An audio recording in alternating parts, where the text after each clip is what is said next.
Hello guys, Crispy here, welcome back to another video. In this one, my friends, I'm gonna be testing a GeForce GTX 1080 Ti, the legend GPU from 2017 in GTA 5 Enhanced. This one is a Gigabyte Gaming 3X version of the card. I am running it with the latest Nvidia drivers and I'm not manually overclocking it. You can see all of its specs right here in Tech Power-Up's GPU Z. And over on the left, I am pairing it with the i5-12600K CPU overclocked to 5.1 GHz and 32 GB of DDR5.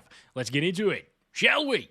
And let's go over the settings first. I am starting at 1080p resolution, utilizing no ray tracing, because this isn't an RTX GPU, so it doesn't support that. I'm using TAA as the anti-aliasing because, well, it's the best available in the Enhanced Edition, and I'm utilizing the maximum settings here, aside from the motion blur, as you can see.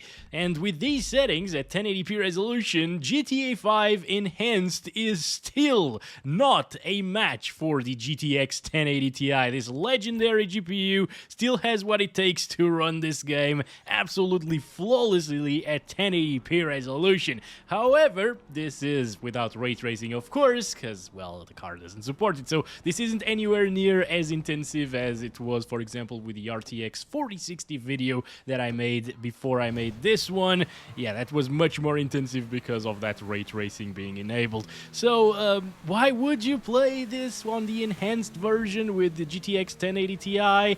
I'm not really sure, guys. This game without the ray tracing enabled looks basically the same as the legacy version if you increase all of the settings to the maximum, and it is a little bit more intensive at the same time. So you also have the better anti-aliasing on legacy, which is MSAA. Over here you got TAA, which is a bit too blurry for my taste, even with the sharpness slider set to the maximum. So I mean, I guess the point of playing this... Oh, yeah, come on. All right.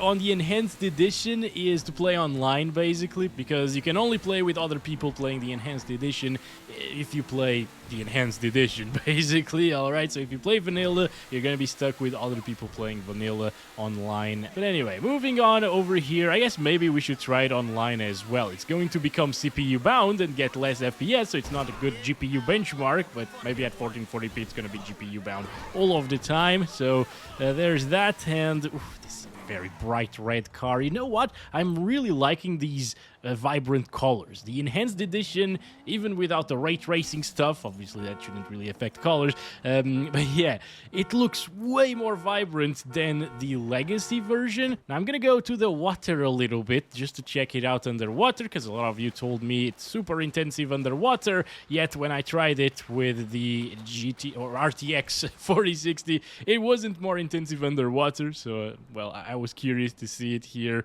with the 1080 Ti. Still not more intensive underwater, so I don't know why some people say that it is really intensive underwater. Maybe it's in other scenarios, other areas of the map, I don't know, but over here in the sea, it doesn't seem to be more intensive, guys. Also, you can see that the frame time graph starts being all weird whenever you become CPU bound, so that's going to be a problem possibly in online, unfortunately, because it's more CPU bound there again. But for now, here in single player, most of the time, the 1080 Ti will be maxed out at 99% utilization, and that's not going to be a problem in terms of frame time stability. It's really, really smooth right there in the graph, you know? It's flat graph. That's what we want here. Also, compared to the legacy version, where you would drop a ton of FPS here in Jack's Hill because of the grass and the vegetation, that doesn't happen anymore. It still drops quite a bit coming from what we saw in the roads, you know. Hello, Jack, how are you going? And in the city area. But it's nowhere near as big of a drop as it was previously. And also, I think the grass in the Enhanced Edition does look a little bit better. At least there's less of that shadow popping that you would see in grassy areas previously in the legacy version, even with all of the advanced settings enabled. It was noticeable. Over here, it's way less noticeable. It drops from 100 FPS though. Goodbye, Bob! Wait, we didn't kill him. Wait a second. Goodbye, Bob, I said. Now I'm sure he's dead. Good stuff. So yeah, there are little improvements to the graphics quality, some drawbacks as well compared to that legacy version, and performance isn't as good, but I mean, if you have a GTX 1080 Ti, you won't really have an issue whatsoever, even in the enhanced version of the card. It's flawless, basically. A high refresh rate experience all of the time. But let's check it out in the online next. And well, guys, here we are in online. You can see that the GPU utilization isn't maxed out anymore, but the frame times are actually still really smooth. That's good to see. So at least with the 12600KF CPU over here, we don't have a problem in terms of weird frame time issues with a lot of spikes there and stuttering. Yeah, it still is quite a smooth experience. Oh boy, shouldn't have done this. Okay, let's just get out of here. I'm sorry, police. That was a big mistake. They're gonna kill me for this, right? I think so. Anyway, we're gonna go to Jack's Hill. So once again, looking at the FPS, you might think that the GTX 1080 Ti struggles a little bit more in online, but that is not the truth, my friends. Oh no, the tires are gone. Oh crap. Okay.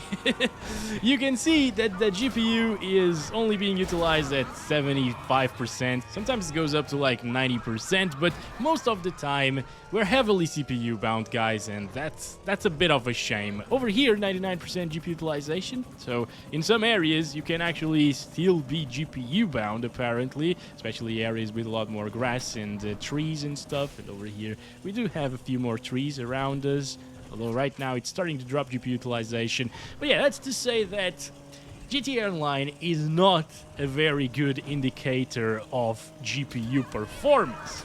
That's why I stay away from GTA Online for GPU testing in GTA 5.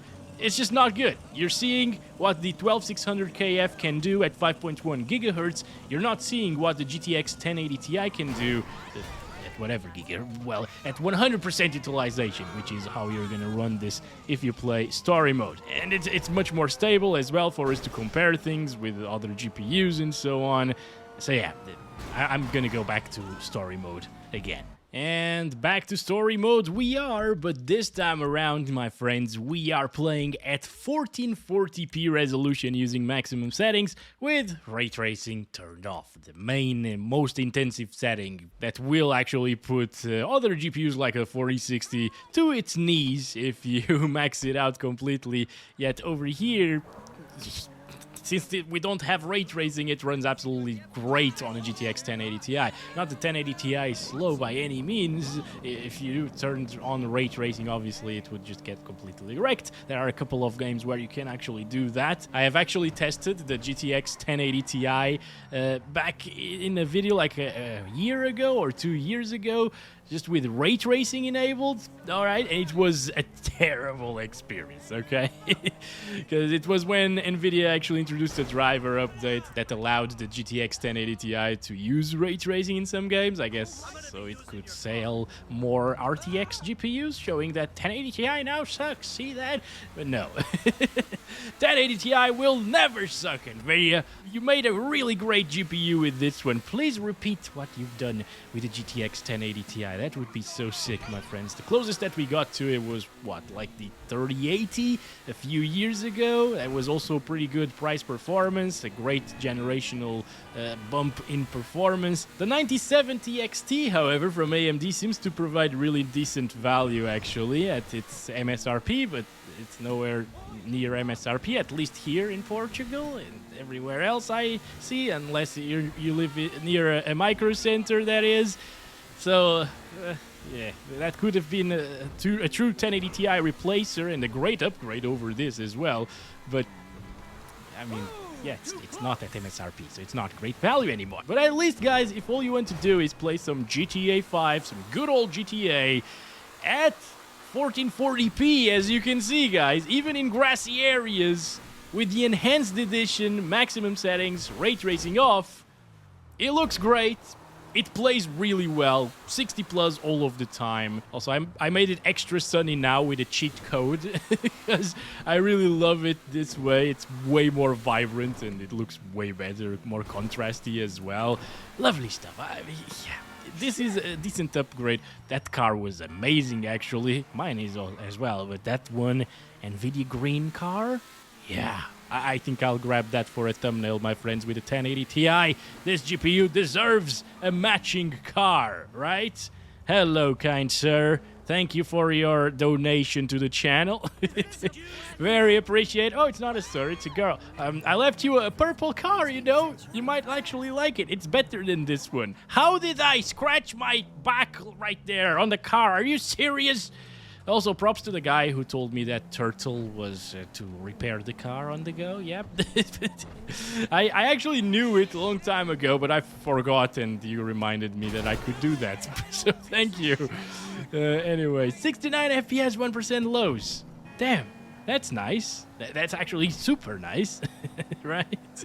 And 100 FPS almost on average at 1440p. This is without any upscalers or whatever, right? Like, no need for DLSS. I mean, there's no DLSS support on GTX cards either, so can't really utilize that. But there's FSR3 in this game, which is absolutely not needed for a GTX 1080 Ti, at least at the 1440p resolution. It looks really good. So we made it rain now. It should be slightly more intensive, but I mean, it's still going to be 60 plus 100% of the time. It looks really great. Let's wait for the puddles to show up. Actually, there are a few puddles right now on screen. But yeah, this area is actually really pretty, guys. All right, let's go this way now. Okay, all good. Yeah, I'm not seeing a lot of reflections, although it's probably because the roads over here are well taken care of. It's not like roads in Portugal. Actually, I wrecked my 2 tires, the left tires, in the last week here in Portugal because it was raining so much that all of the roads have tons of holes, okay? And I ran over one of them. It was a puddle and stuff, and the roads in Portugal are just terrible. Completely terrible, guys. Holy crap. Anyway, moving on. I don't drive like this, by the way, in real life. Otherwise, it would definitely have been my fault. Anyways, it's super stable, even with the rain effects, but I think there are less puddles and they're less reflective than before with the ray tracing, unlike the RTX 4060. I'm recording this in the same day, actually, that I did the 4060 video, and I can see it's definitely less shiny. Not an absolute huge difference. It's not going to change the look of the game overall, you know, but it does make a difference. And I think it looks better. A lot of people say, yeah, the puddles are still very reflective even without ray tracing and stuff like that, and they look kind of the same. I don't think it looks kind of the same. Maybe in the legacy version it looks better. Maybe they gimped the reflections here without ray tracing in enhanced edition. I don't know. But there's definitely quite a bit of a different look. Still, guys, perfectly playable. Still looks pretty, of course. And I would have 0 problems playing like this. Jack is not here anymore. Let's see if Bob is also not here anymore, because that's the one who needs to disappear. Also dropping down into the 60s. Yeah, Bob is not here, so that's great. But yeah, what's also great is 60 plus 100% of the time. No need to adjust settings, no need to use upscaling or anything. It just works really well with the GTX 1080 Ti, as you can see, and it's pretty smooth as well. But now let's make it not so smooth. At 4K resolution, TAA still utilizing the exact same settings, maximum without the ray tracing, and look at that. Not bad, 1080 Ti, not bad at all. At this point, I'm not too sure if this is very different from the legacy version. It might be a little bit more intensive, but I mean, I think the legacy version still dropped from 60 FPS with its GPU if you maxed out everything, including the advanced settings, so not too different of a result. Of course, this is using TAA instead of MSAA on that legacy version, which would be a lot more intensive than TAA. But damn, it's looking great, it's looking sharp, it's looking super detailed because of 4K resolution, and it's still really, really playable, guys. I think when we enable some FSR3 on quality, it's just going to stay above 60 FPS 100% of the time, and it's going to be a flawless experience. So that's awesome. Okay, although I am seeing quite a bit more stuttering, as you can see there in the frame time graph. We didn't see those bigger spikes previously at 1440p or 1080p, so something is definitely taxing our GPU a bit too much to the point where it becomes slightly unstable. Anyway, let's use some FSR3 on quality next. I wish to see FSR 3.1 in this game as well. That would be awesome. This looks really good, actually, at this point. However, guys, However, I'm not sure why FSR3 with the GTX 1080 Ti performs pretty badly, as you can see. I did not see this coming. I mean, with the GTX Titan X that I tried last week in this game, that was a 12GB GPU from the Maxwell architecture, very similar to the GTX 980 Ti, but with double the VRAM basically. That also didn't see an improvement in terms of FPS when enabling FSR3. Over here, seeing a little bit more vegetation, already dropping a little bit into the 50s, stuttering is still there. But as I was saying, yeah, I think the FSR2's requirements asked for a GTX 1070. The FSR3's requirements might not ask for a GTX card at all. I'm not sure about that, but it seems like enabling FSR here just makes it pretty much the same. It is using upscaling now, so it looks a little bit worse than native res, obviously, but the FPS stay pretty much the same, which is weird. Let's use performance FSR though. And over here we can finally see a bit of a difference, but in terms of FPS, but in terms of graphics, it's a bit worse. There's also a bit of ghosting, as you can see there on the back of the car. Why does FSR have so much ghosting sometimes? Like in Cyberpunk, it still has ghosting. FSR2, I believe, still has a lot of ghosting there. Anyway, Jack, hello, buddy. At least he's here to see us, my friends, so we can be happy again. But I'm not really happy at all with this performance coming from a 1080 Ti with performance FSR. This is rendering the game at 1080p and upscaling it to 4K. It's doing a good job, actually. The FSR implementation in this game is not too bad at all, but it doesn't really improve things by too much. I'm gonna turn it off, go back to the TAA stuff again. And yeah, 45 FPS. Previously we were in the upper 50s, I guess. Not as big of a difference. And I think I would stick to 4K native using these settings with the 1080 Ti instead of doing FSR quality. Maybe FSR1 is the one that will save us, so I'm gonna try it on ultra quality here. All right, and we got 45 or so FPS at native resolution, and FSR1 ultra quality gets us around the same FPS as performance FSR3 at 4K. That's not bad at all. That means that you're gonna drop into the 50s in these vegetation areas, maybe 40s in some bushes. Yep, there we go. But out in the city, driving around... Anyway, oh, that lighting looks great, actually. Driving around the city, and over here, as you can see, it doesn't give us 50 FPS anymore. It's 60 plus, which is quite nice. Oh yeah, the reflections on the car are definitely still there. Maybe they're not as accurate. Yeah, they're definitely not as accurate as they were previously with ray tracing on the 4060 and other cards that I tested, but the reflections still look really pretty. And they're sharp as well. Okay, we lost a friend today. I was not expecting the reflections here without ray tracing to be so good looking, but they are. Damn. And it's getting 60 FPS as well here with the FSR on ultra quality. I'm wondering if FSR quality instead will actually keep us above 60 FPS all of the time. This is way lower of a resolution than ultra quality is, and since it's FSR 1.0, it doesn't look amazing. All right, I think it kind of looks like it may be slightly softer even than performance FSR 3.0. So, it's a bit rough, guys, although we don't have ghosting here with FSR1, so that's a win. Anyway, it still drops a little bit, as you can see there.